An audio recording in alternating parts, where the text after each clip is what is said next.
Setelah reda keributan itu, Paulus memanggil murid-murid dan menguatkan hati mereka. Dan sesudah minta diri, ia berangkat ke Makedonia. Ia menjelajah daerah itu dan dengan banyak nasihat menguatkan hati saudara-saudara di situ. Lalu tibalah ia di tanah Yunani. Sesudah 3 bulan lamanya tinggal di situ, ia hendak berlayar ke Syria. Tetapi pada waktu itu, orang-orang Yahudi bermaksud membunuh dia. Karena itu ia memutuskan untuk kembali melalui Makedonia. Ia disertai oleh Sopater, anak Pirus dari Berea, dan Aristarkus dan Sekundus, keduanya dari Tesalonika, dan Gaius dari Derbe, dan Timotius dan 2 orang dari Asia, yaitu Tikhikus dan Trofimus. Mereka itu berangkat lebih dahulu dan menantikan kami di Troas. Tetapi sesudah hari raya roti tidak beragi, kami berlayar dari Filipi dan 4 hari kemudian sampailah kami di Troas dan bertemu dengan mereka. Di situ kami tinggal 7 hari lamanya. Pada hari pertama dalam minggu itu, ketika kami berkumpul untuk memecah-mecahkan roti, Paulus berbicara dengan saudara-saudara di situ, karena ia bermaksud untuk berangkat pada keesokan harinya. Pembicaraan itu berlangsung sampai tengah malam. Di ruang atas di mana kami berkumpul, dinyalakan banyak lampu. Seorang muda bernama Eutikus duduk di jendela. Karena Paulus amat lama berbicara, orang muda itu tidak dapat menahan kantuknya. Akhirnya ia tertidur lelap dan jatuh dari tingkat ketiga ke bawah. Ketika ia diangkat orang, ia sudah mati. Tetapi Paulus turun ke bawah. Ia merebahkan diri ke atas orang muda itu, mendekapnya dan berkata, "Jangan ribut, sebab ia masih hidup." Setelah kembali di ruang atas, Paulus memecah-mecahkan roti lalu makan. Habis makan, masih lama lagi ia berbicara, sampai fajar menyingsing. Kemudian ia berangkat. Sementara itu mereka mengantarkan orang muda itu hidup ke rumahnya. Dan mereka semua merasa sangat terhibur. Kami berangkat lebih dahulu ke kapal dan berlayar ke Asos, dengan maksud untuk menjemput Paulus di situ sesuai dengan pesannya, sebab ia sendiri mau berjalan kaki melalui darat. Ketika ia bertemu dengan kami di Asos, kami membawanya ke kapal, lalu melanjutkan pelayaran kami ke Metilene.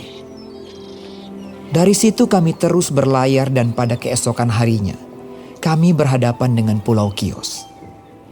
Pada hari berikutnya kami menuju Samos dan sehari kemudian tibalah kami di Miletus.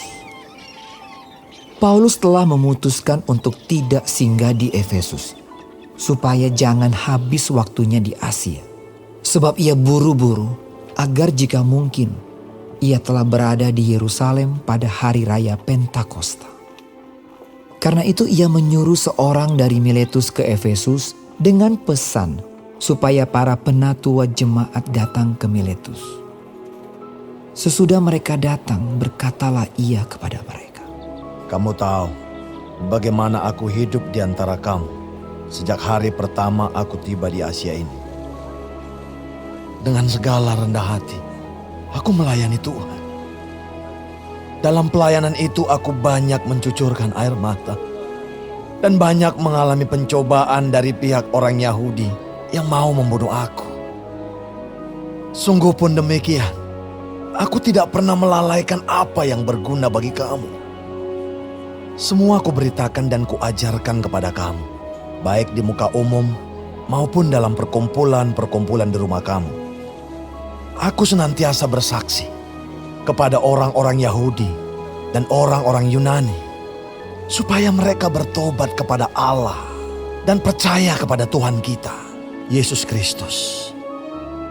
Tetapi sekarang, sebagai tawanan roh, aku pergi ke Yerusalem dan aku tidak tahu apa yang akan terjadi atas diriku di situ, selain daripada yang dinyatakan Roh Kudus dari kota ke kota kepadaku, bahwa penjara dan sengsara menunggu aku. Tetapi aku tidak menghiraukan nyawaku sedikit pun, asal saja aku dapat mencapai garis akhir dan menyelesaikan pelayanan yang ditugaskan oleh Tuhan Yesus kepadaku untuk memberi kesaksian tentang Injil kasih karunia Allah. Dan sekarang aku tahu bahwa kamu tidak akan melihat mukaku lagi. Kamu sekalian yang telah kukunjungi untuk memberitakan kerajaan Allah. Sebab itu, pada hari ini aku bersaksi kepadamu bahwa aku bersih, tidak bersalah terhadap siapapun yang akan binasa. Sebab aku tidak lalai memberitakan seluruh maksud Allah kepadamu. Karena itu, jagalah dirimu dan jagalah seluruh kawanan, karena kamulah yang ditetapkan Roh Kudus menjadi penilik untuk menggembalakan jemaat Allah yang diperolehnya dengan darah anaknya sendiri.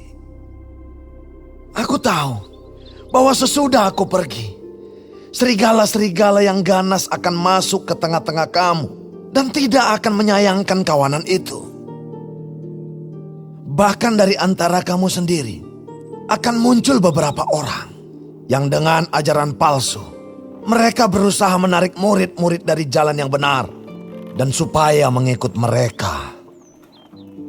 Sebab itu, berjaga-jagalah dan ingatlah bahwa aku 3 tahun lamanya, siang malam, dengan tiada berhenti-hentinya, menasihati kamu masing-masing dengan mencucurkan air mata. Dan sekarang, aku menyerahkan kamu kepada Tuhan dan kepada firman kasih karunia-Nya yang berkuasa membangun kamu dan menganugerahkan kepada kamu bagian yang ditentukan bagi semua orang yang telah dikuduskannya. Perak atau emas atau pakaian tidak pernah aku ingini dari siapapun juga. Kamu sendiri tahu bahwa dengan tanganku sendiri aku telah bekerja untuk memenuhi keperluanku dan keperluan kawan-kawan seperjalananku. Dalam segala sesuatu telah kuberikan contoh kepada kamu bahwa dengan bekerja demikian, kita harus membantu orang-orang yang lemah dan harus mengingat perkataan Tuhan Yesus. Sebab Ia sendiri telah mengatakan, adalah lebih berbahagia memberi daripada menerima. Sesudah mengucapkan kata-kata itu, Paulus berlutut dan berdoa bersama-sama dengan mereka semua. Maka menangislah mereka semua terseduh-seduh sambil memeluk Paulus. Mereka berulang-ulang mencium dia. Mereka sangat berduka cita. Terlebih-lebih karena ia katakan bahwa mereka tidak akan melihat mukanya lagi. Lalu mereka mengantar dia ke kapal.